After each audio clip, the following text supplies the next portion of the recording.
tiếp theo á, người tiếp theo ấy này này. Mới cỏ cần hết.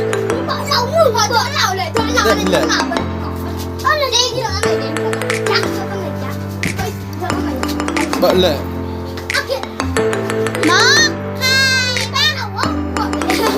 Bợ lệ.